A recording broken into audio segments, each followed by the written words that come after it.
C'est ce matin la psychologie d'Emmanuel Macron. Il en faut du courage pour suivre Emmanuel Macron qui n'est responsable de rien. Hier, à son arrivée en Égypte, le chef de l'État s'est défendu sur le chaos en ce moment en France. Les gouvernements qui s'enchaînent, 130 ministres depuis 2022, un record pour un mandat, mais il n'est pas responsable. Ce sont les autres. Les forces politiques qui ont décidé la censure de François Bayrou et les forces politiques qui ont joué la déstabilisation de Sébastien Lecornu sont les seuls responsables de ce désordre. Le 5 décembre dernier, dans une allocution, il nous avait déjà fait le coup du « c'est pas ma faute » alors que le gouvernement de Michel Barnier venait de tomber d'être censuré. Je sais bien que certains sont tentés de me rendre responsable de cette situation. C'est beaucoup plus confortable.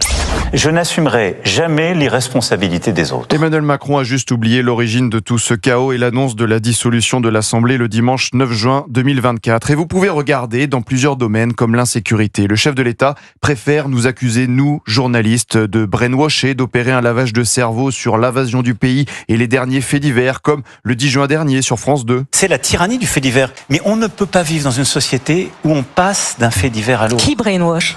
Certains de vos collègues, faut bien le dire. Le 13 mai dernier, Emmanuel Macron était sur TF1. S'il y a trop d'insécurité, une nouvelle fois, il n'est pas responsable, non jamais. J'ai pas le sentiment d'avoir rien fait depuis des années. Excusez-moi, j'ai essayé de faire de mon mieux.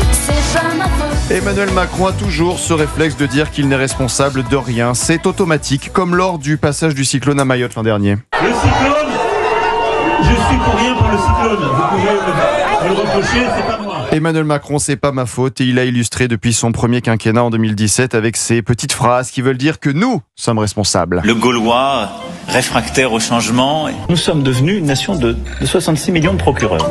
Emmanuel Macron fonctionne depuis 2017 comme la danse du Madison, Dimitri. Vous savez, un coup à droite, un coup à gauche, quelques pas en arrière, des pas en avant et on recommence. Alors, moi je suis socialiste.